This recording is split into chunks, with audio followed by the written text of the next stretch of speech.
मनीष जी, दिल्ली में तो सब आप खोल रहे हैं और बॉर्डर को आप सील कर रहे हैं, इसके पीछे की सोच क्या है? इसके पीछे की सोच ये है कि हमें कोविड के इसको अटैक को देखते हुए मेडिकल प्रिपेयर्डनेस तो रखनी है। एक तरफ इकोनॉमी को आगे बढ़ाना है, लोगों की ज़िंदगी, लोगों की रोजी रोटी आगे बढ़े, उसके लिए भी स्टेप उठाने हैं। और जैसा सीएम साहब ने कहा कि we have to live with Covid, we have to learn how to live with Covid, तो ये उसका हिस्सा ही है कि आपकी मेडिकल प्रिपेयर्डनेस होनी चाहिए। और आज दिल्ली के हॉस्पिटल्स जो हैं उसमें हर एक राज्य अपने अपने हिसाब से तैयारी कर रहा है। वहाँ कितने केसेस की ग्रोथ हो रही है, किस रेट पर डबल रेट हो रहा है, कितने % टेस्ट कराने पर कितने लोग कंफर्म आ रहे हैं, कितने कंफर्म लोगों में से कितने लोगों को हॉस्पिटलाइज करना पड़ रहा है, ये सब राज्यों ने अपनी अपनी तैयारी कर रखी है। लॉकडाउन के अंदर में हर एक ने असिस्ट किया था और सीएम साहब का भी कहना था कि लॉकडाउन को हमें अपनी मेडिकल तैयारियों के लिए इस्तेमाल करना चाहिए। तो अब जब अनलॉक हो रहा है तो उसमें जो राज्यों की तैयारियां हैं उसके हिसाब से ही चलना चाहिए। और आज दिल्ली की तैयारी ये है कि दिल्ली के पॉपुलेशन जो दिल्ली में रहती है उनके लिए हमारी मेडिकल प्रिपेयर्डनेस पूरी है। पर अगर यहाँ से फिर पूरे देश से पेशेंट्स आना शुरू होंगे जो कि नॉर्मल कोर्स में आते रहे हैं, ना सिर्फ कोविड की बीमारियों के लिए बल्कि मतलब कोविड तो अभी जब से चला है, लगभग लॉकडाउन चल रहा है तब से, अदर देन कोविड बीमारियों के लिए पूरे देश से पेशेंट्स आते हैं। तो यहाँ जो अभी हॉस्पिटल के बेड्स खाली दिख रहे हैं वो तो 2 दिन में भर जाएंगे। उसके बाद मान लीजिए दिल्ली में अगर कोविड का पेशेंट आता है कोई, तो उसको कैसे कहाँ ले जाएंगे? मनीष जी, मुझे ये समझाइए कि पैंडेमिक का टाइम है, कहां तक वाजिब है कि अगर सब सरकारें ये कहने लगे कि यहाँ का पेशेंट हमारे पास ना आए, उधर का पेशेंट हमारे पास ना आए, क्या ये टाइम नहीं है कि सब सरकारें मिलजुल के काम करें इसके ऊपर? बिल्कुल मिलजुल के ही काम करना चाहिए और ये मिलने जुलने का ही प्रयास है कि हर एक राज्य पेशेंट्स को मतलब जितने जिस राज्य की तैयारी है उसके हिसाब से करे। आज मेरा आपसे ये सवाल है कि दिल्ली में अगर पेशेंट बढ़ेंगे तो उनके दिल्ली के पेशेंट्स कहाँ जाएंगे? अगर पूरे देश भर से, क्योंकि नेशनल कैपिटल है दिल्ली है, यहाँ की सुविधाएं अपने अलग तरीके की हैं। अब अगर यहाँ से 500 किलोमीटर से 1000 किलोमीटर दूर से भी पेशेंट्स यहाँ आएंगे तो फिर दिल्ली के लोगों को अगर कल हुआ, दिल्ली में रहने वाले को, वो हर एक राज्य से आके रह रहे हैं, कोई दिल्ली का कोई दिल्ली तो अपना कोई वो नहीं है। मतलब कश्मीर से लेकर कन्याकुमारी तक से लोग दिल्ली में आके रह रहे हैं। उनमें से कल आज सारे बेड भरवा दो आप, कल अगर दिल्ली के किसी नागरिक को कोरोना होता है तो उसको कहाँ लेके जाएंगे? तो क्या जैसे कि आप कह रहे हैं दिल्ली सबकी है, सही, सब लोग यहाँ पे आके रह रहे हैं, तो बार बार सवाल ये उठेगा क्योंकि राजधानी है, इस वजह से दिल्ली के ऊपर स्पेशल फोकस भी रहता है, केंद्र का भी फोकस रहता है।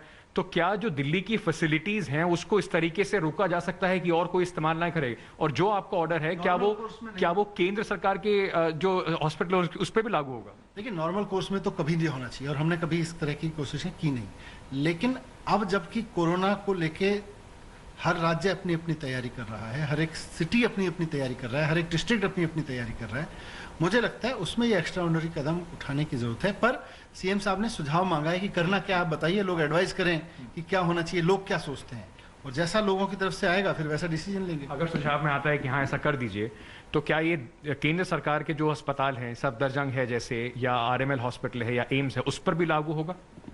कुल मिला के देखिए, हॉस्पिटल केंद्र का हो या स्टेट का हो, अगर दिल्ली में है तो आज अगर कोई मेडिकल प्रिपेयर्डनेस की बात हो रही है तो ये हो रही है कि दिल्ली के किसी भी हिस्से में कोई व्यक्ति बीमार होता है तो उसको कहाँ लेके जाया जाए। हम उस सवाल का जवाब ढूंढ रहे हैं कि अगर, क्योंकि दिल्ली तो सबकी है, सारे देश से आके बहुत खुशी खुशी लोग, हम भी बहुत खुशी खुशी सबको एडमिट करते हैं, सबको इलाज करते हैं, लेकिन आज जब इतना एक्स्ट्रा ऑर्डिनरी कंडीशंस हैं तो क्या दिल्ली ओपन रहे पूरे देश के पेशेंट्स के लिए या दिल्ली प्रायोरिटी दे दिल्ली के लोगों को बीमारी होने में? ये मैनेजमेंट का सवाल है। ये अभी क्राइसिस मैनेजमेंट का दौर है, तो क्राइसिस मैनेजमेंट में अगर इस तरह के कदम उठाने की जरूरत पड़ी तो वो भी करना चाहिए, सेंट्रल हॉस्पिटल पे करना पड़े तो वो भी करना चाहिए। आपके जो विरोधी हैं, स्पेशली सबसे पहले मैं उठाना चाहूंगा जो उत्तर प्रदेश की सरकार है और हरियाणा की सरकार है। ऑलरेडी परेशानी लोग झेल रहे हैं गुड़गांव के बॉर्डर पे, परेशानी लोग झेल रहे हैं गाजियाबाद नोएडा के बॉर्डर पे। तो वो कह रहे हैं कि एक तो दिल्ली सरकार इस तरीके का भेदभाव कैसे कर सकती है, वो भी इस तरह की पैंडेमिक में, और दूसरा वो कह रहे हैं कि क्या ये रिएक्शन है, उन्होंने नोएडा बॉर्डर सील करा तो हमने अपने सारे बॉर्डर सील कर दिए कि हम भी नहीं आने देंगे। पहली बात तो ये कोई कबीलों की लड़ाई थोड़ी है जो इस तरह की, मतलब वो टुच्ची राजनीति करने वाले लोग इस तरह की चीज़ें सोचते हैं। जो लोग टुच्ची राजनीति करते हैं वो वैसा सोचते रहें। हमारे लिए ये मैनेजमेंट है और हर जगह मैनेजमेंट हो रहा है। आज डिस्ट्रिक्ट वाइज मैनेजमेंट में लोग लगे हुए हैं अपने, तो जहाँ जो रिसोर्सेज है क्राइसिस के समय में उसको मैनेजमेंट करने को ऐसी टुच्ची राजनीति से जोड़ के नहीं देखना चाहिए, पर वो लोग उसी तरह की राजनीति करते हैं, वो जाने। हम दिल्ली के लिए बेस्ट हेल्थ मैनेजमेंट में कोशिश कर रहे हैं, और पिछले 5 साल में जो हेल्थ फैसिलिटीज डेवलप हुई हैं दिल्ली में, मुझे लगता है उनमें प्रायोरिटी दिल्ली वालों को मिलनी चाहिए, दिल्ली के लोगों को मिलनी चाहिए, और वो जरूरत भी है। It's not about choices, it's about better management. District में भी आज आप हॉस्पिटल में कोविड और नॉन कोविड हॉस्पिटल कर रहे हैं ना, ये भी मैनेजमेंट है।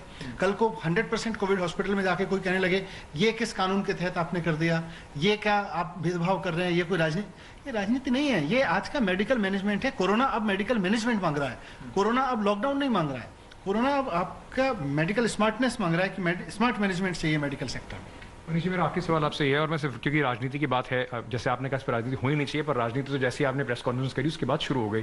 दिल्ली में भाजपा और कांग्रेस दोनों ने आपके ऊपर आरोप लगाया कि ये केजरीवाल सरकार जो है वो बड़े बड़े दावे करती है कि हम लोग इतना हेल्थ इंफ्रास्ट्रक्चर के पैसा खर्च कर रहे हैं, इतनी मेहनत कर रहे हैं, पर सारा पैसा एडवर्टीजमेंट में खर्च होता है, और इसी का नतीजा है कि अब इनके पास पैसा ही नहीं है अपने लोगों को देने के लिए। देखिए, मुझे नहीं पता कि इनको इस बात से क्या दिक्कत है कि जनता को अगर कोरोना के बारे में बताएं तो एडवर्टीजमेंट से भी दिक्कत है। खैर, वो उनकी अपनी सोच है। भारतीय जनता पार्टी को चाहिए थोड़ा सा आत्मावलोकन करे। जब से रेलवे का आविष्कार हुआ है तब से लेके आज तक ऐसा इतिहास में कभी नहीं हुआ कि कोई ट्रेन कहीं से चली और कहीं पहुंच गई। लेकिन आज भारतीय जनता पार्टी ने करके दिखा दिया कि 1 महीने के अंदर अंदर 15 दिन के अंदर अंदर 40 ट्रेन कहीं से निकली, जानी कहीं थी, पहुंच कहीं और गई।